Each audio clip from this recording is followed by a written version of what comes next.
আগামীকাল থেকে শুরু হচ্ছে। বলবেন না, আশা করি আপনি সবাই দেখবেন। কালকে আসেন সবাই, আজকে দেখা হবে। এবার লাখটা কাজ করবে, এবার বুঝতে পারছেন? লাখটা এবার কোয়ালিফায়ার রিজন, থালা পরে রিজন দাও। এবার কে আর জিতবে?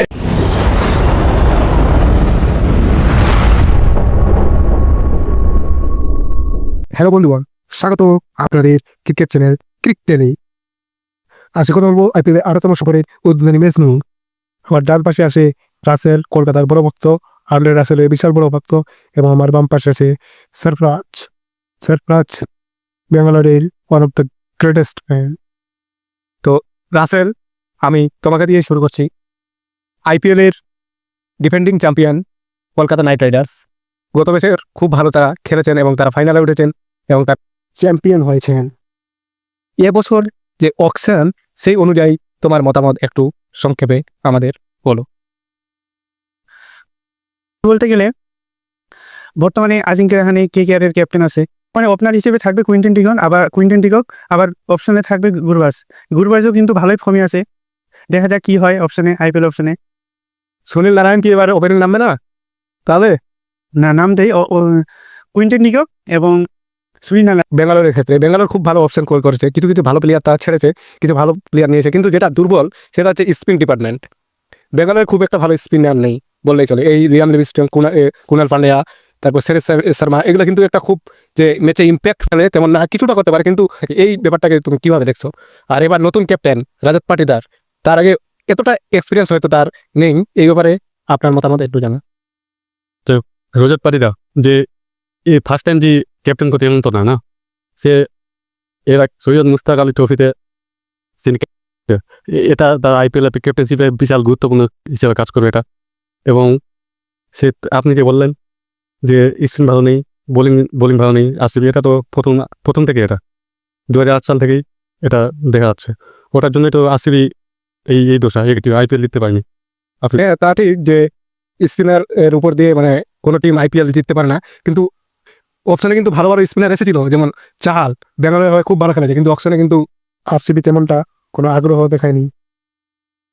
কলকাতা নাইট রাইডার্স চ্যাম্পিয়ন কি হবেই তাহলে, নাকি হঠাৎ খেয়ে আবার গৌতম গম্ভীরের যে অনুপস্থিতি সেটা অনুভব করবে? কারণ যে যতই বলুক, সেখানে গৌতম গম্ভীরের যে একটা মস্তিষ্ক, তার কাজ তো করেছিল কলকাতাতে, কিন্তু এবার তো তিনি না। তাহলে কিভাবে আপনি দেখছেন এটাকে? মিস তো করবোই অবশ্যই, কিন্তু আমাদের তো প্লেয়ার তো কম, ভালোই তো আছে সবাই, কম তো না, কারো থেকেও কম না।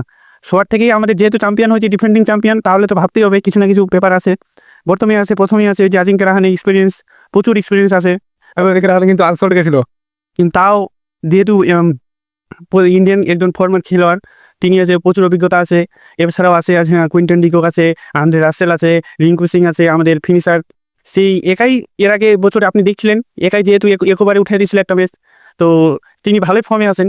এছাড়াও বোলার হিসেবে থাকছেন জনসন, সাউথ আফ্রিকার প্লেয়ার একজন, তিনি ভালোই খেলবেন এটাই আশা করি। এবার আমরাই জিতবো, কলবর জিতবো রে, দেখা যাক কি হয়, জিতার তো আশা প্রচুর আছে। এবং আপনি বললেন যে জিতার আশা খুবই আছে। এখন যেহেতু নতুন টিম কলকাতা গঠন করেছে, হ্যাঁ, ম্যাচ না হলে আমরা সেটা বুঝতে পারবো না। আর আপনাকে বলছি যে এই যে বিরাট কোহলি কেবল চ্যাম্পিয়ন্স ট্রফি থেকে চ্যাম্পিয়ন হয়ে আসলেন, এবারে সে কোন পজিশনে খেলবে আপনার মনে হয়? সেটা একটু আমাদের ব্যাখ্যা করে বলেন। আমার মনে হচ্ছে তিনি থার্ড নাম্বারে খেলবেন, তার ওই জায়গাটা কেউ নিতে পারবে না, বুঝতে পারছেন? এটা আমার মনে হয় থার্ড নাম্বারে খেলবেন। রাজত পাটিদার 4 নম্বরে, তারপর না লিওন লিভিংস্টন, তারপরে টিম ডেভিড আছে, তারপরে বেসওয়েল আছে। বেশ। যদি হয় তাহলে বিরাট কোহলি ওপেনিং করতে পারে, ফিল সল্টের সঙ্গে ওপেনিং করতে পারে। এবং এবার ভালো বোলিং নিয়েছে আরসিবি, দেখা যাক কি হয়। সেহেজালুট ভুবনেশ্বর কুমারকে নিয়েছে, যিনি আগে বেঙ্গালোরে 2008 সালে বেঙ্গালোরে ছিলেন। নয়ন তুষারাকে নিয়েছে। অল ওভার মানে বোলিং ঠিকঠাকই আছে, এখন দেখা যাক কি হয়। আপনি বললেন দেখা যাক কি হয়, আপনার মধ্যেও মনে হয় কনফিডেন্স নাই যে তারা কাপ নামবে? হ্যাঁ, তা তো বলা যায় না। ম্যাচ এখন সব টিমের প্লেয়ার এখন ভালো, এখন বলা যায় কে কে কার। আশা করি জিতবে, ওটা অন্য ব্যাপার। আচ্ছা, আপনি বলেন যে আশা করি জিতবে, কিন্তু আমি যেটা লক্ষ্য করেছি যে আরসিবির ব্যাটিংটা ডেপথ যেটা আগে থেকেই ছিল, কিন্তু এবার আরও ডেপথ করেছে তারা। এর আগে আমরা কি দেখতাম যে 4-5টা কোলাপস করলে রান আটকে যেত, আর না তারা 49-এ অল আউট হয়েছে, আবার তারা 275 রান বেশি করেছে।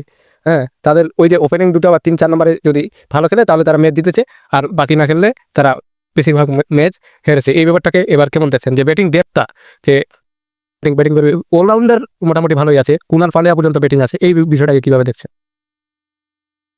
অলরাউন্ডার বলতে কুনাল পান্ডিয়া আছে, টিম ডেভিড আছে, আর স্পেন্সার জনসন। অলরাউন্ডার দিকে বেশি ফোকাস দিয়েছে এবার আরসিবি। এবং বোলিং বলতে নাই এমন, এবার ভালো বোলিং নিয়েছে, সিরাজকে বাদ দিয়ে ভুবনেশ্বরকে দিয়েছে। এবং হেজেলউড তিনি টেস্টে ভালো বল করছে দেখলাম এবার অস্ট্রেলিয়াতে। আপনি যেটা বললেন যে লুঙ্গি এলভিডি আছে, তাই তো? লুঙ্গি এংরি, উনিও সাউথ আফ্রিকার পেস বোলার এবং ভালো বল করে উনিও। বলতে আপনি যেটা বললেন ব্যাটিং আর বোলিং। তো এবার কলকাতার বোলিং নিয়ে রাসেল, আপনার মতামতকে, এই বোলিং লাইন আপ নিয়ে কি এবার 2025 আইপিএল জেতা সম্ভব? আপনার মতামত জানান। অবশ্যই কেকেআর তো এবার পুরো ফর্মে আছে, কারণ দেখেছেন গত সেমিফাইনাল এবং ফাইনালে বরুণ চক্রবর্তী যেভাবে ট্রাভিস হেডের উইকেটটা নিল, সবাই অবাক হয়ে গেছিল এবং সেটাই ম্যাচের টার্নিং পয়েন্ট ছিল। এবং আশা করি এই চলতি আইপিএলে সেইভাবে পারফর্ম দেখাবে বরুণ চক্রবর্তী। এছাড়াও আছে সুনীল নারায়ণ, তিনি জানেন আগে থেকে একজন ভালো স্পিনার এবং ব্যাটারও, উভয়ই তিনি খুব ভালো করেন। এছাড়াও থাকছে জনসন, তিনি হচ্ছে একজন ফাস্ট বোলার। আবার থাকছে হচ্ছে নীতিশ রানা, তিনি দেখেছেন অস্ট্রেলিয়া এবং ইন্ডিয়ার ম্যাচে বর্ডার গাভাস্কর ট্রফিতে তিনি ভালোই বল করেছিলেন এবং সেখানে চান্স পাওয়াটাই একটা বড় ব্যাপার। এবং সেখানে চান্স পেয়ে তিনি অস্ট্রেলিয়ার বিরুদ্ধে ভালো বল করছিলেন। এটাই দেখে বোঝা যায় যে এবার কলকাতার চান্স প্রচুর এবং ভালো পারফর্ম, একদম হাই পারফর্মে আছে যারা বোলার, তাকে নিয়েছে কলকাতা এবং ভাবা যায় যে এবার চান্স থাকবে কলকাতার। আবার ব্যাটারও ভালোই আছে। বেঙ্গালোর কিন্তু একবারও জিতেনি, মোট তারা 9 বার কোয়ালিফাই করেছে, 3 বার ফাইনালে গেছে, কিন্তু একবারও তারা কাপ পায়নি। এই একটা লাক ম্যাটার করে, সেটাকে এবার আপনি কিভাবে দেখছেন? আপনি বিরাট কোহলি জার্সি নাম্বার কত বলতে হবে? 18। এবার কোন সিজন? 18। এবার লাখটা কাজ করবে এবারে, বুঝতে পারছেন? কোহলি ফরের রিজন, থালা ফরের রিজন এবার কে জিতবে? আরসিবি। 18 সিজনে 18 RCB jersey number Virat Kohli 18 এবার জিততে পারে। এটা কোনো থালা করে রিজন, সবই তো থালা ফরের রিজন। হালাই দেখা গেল কোথা থেকে আনতো কে আর জিতবে? আরে খেলা আছে, আপনি চেন্নাই ফেল, তো আপনি থালা ফরের রিজন বলবেন? এটা ঠিক না।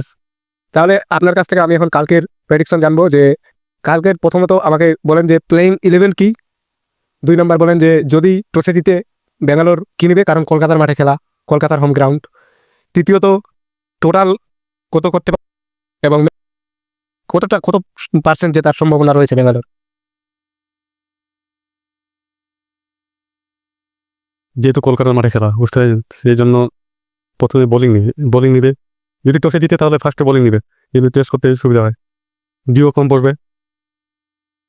আর যেটা প্লেইং 11 কথা বলছেন সেটা হলো বিরাট কোহলি আর ফিল সল্ট ওপেন করবে, তারপরে বিরাট পাটিদার, তারপর দেবদত্ত পাটিকাল। বিরাট কোহলি আর ফিল সল্ট ওপেন করবে এবং রাজীব পাটিদার 3 নম্বরে, এটা যেটা সম্ভাবনা আছে 3 নম্বরে। তারপর আসবে পাটিকাল, ও 3 নম্বরে আসতে পারে। 3-4-এর মধ্যে এটা গোলমিল চলছে, এখন কি করবে এটা ফ্র্যাঞ্চাইজি জানে। আর 5 নম্বরে হয়তো বেথওয়েল, অলরাউন্ডার ভালো আছে বেথওয়েল। তারপরে আছে বোলিং লাইনের মধ্যে আছে শ্রেয়স শর্মা, হেজেলউড, তারপরে ভুবনেশ্বর কুমার, ইএস দয়াল। এটাই। এই টিম নিয়ে কি জিততে পারবে এবার কলকাতার বিরুদ্ধে? হ্যাঁ, আশা করি জিতবেই, যেহেতু বোলিং লাইন ভালো আছে, ব্যাটিংও ভালোই আছে, অলরাউন্ডারও ঠিকঠাক আছে। কত রান করতে পারে? যদি ফার্স্টে ব্যাটিং করে আরসিবি তাহলে 200 পার করবে, 203, 210-এর কাছাকাছি। আর যদি বল করে তার কতটা টার্গেট মানে তারা ধরে রাখবে? 170। কলকাতার যে ঘরের মাঠে ম্যাচ, দর্শকদের উল্লাস, এই চাপ কি সামলাতে পারবে কলকাতা, নাকি ধুয়ে যাবে আরসিবির কাছে? এটাকে কিভাবে দেখছে? না, এটা আমি মানলাম না, কারণ নিজের মাঠে ক্রিকেট খেলা মানে একটা ওর নিজের মধ্যে একটা কনফিডেন্স আসে এবং অ্যাডভান্স আসে, যে হচ্ছে নিজের মাঠে খেলা, যা হোক দেখা যাবে, নিজের চান্সটা বেশি থাকে জেতার। এই যে প্লেন 11 যে আছে কেকেআরের, সেখানে দেখেই বোঝা যায় যে হচ্ছে এদের অভিজ্ঞতা এবং প্রচুর পরিমাণে হচ্ছে খেলার প্রবণতা আছে। প্লেন 11-এ প্রথমেই থাকছে কুইন্টন ডিকক, তারপরে নামে হচ্ছে সুনীল নারায়ণ, তিনি হচ্ছে জানেন আগে থেকে একজন দূরদর্শী খেলোয়াড়, সে তাকে আর কি পারফর্ম করা আমরা আশা করছি খুবই, কিন্তু ভালোই খেলবেন তিনি এই ম্যাচে। 3 নম্বরে আসবেন ক্যাপ্টেন আজিঙ্কা রাহানে, তিনি একজন ফরমার খেলোয়াড়, আগেই বললাম একটু আগেই বললাম আপনাদেরকে। এছাড়াও 4 নম্বরে আসবেন ভেঙ্কটেশ আইয়ার, তিনি একজন ইন্ডিয়ান খেলোয়াড়, ভালো, তিনি একজন প্রচুর পরিমাণ ইনারও হচ্ছে এক্সপিরিয়েন্স আছে এবং এর আগেও দেখছেন ব্যাটিং দূরদর্শী খেলোয়াড় ইনিও। 5 নম্বরে আসবেন রিঙ্কু সিং এর বলায় কি বলবো, আর তিনি তো এর আগে আমিও বললাম এবং সবাই আপনি জানেন। এছাড়াও 6 নম্বরে আসবেন আন্দ্রে রাসেল, আমার নামটা তিনার সাথে খুব মিল খায়, আমি ওই জন্য আন্দ্রে রাসেলের খুবই বড় ফ্যান একদম।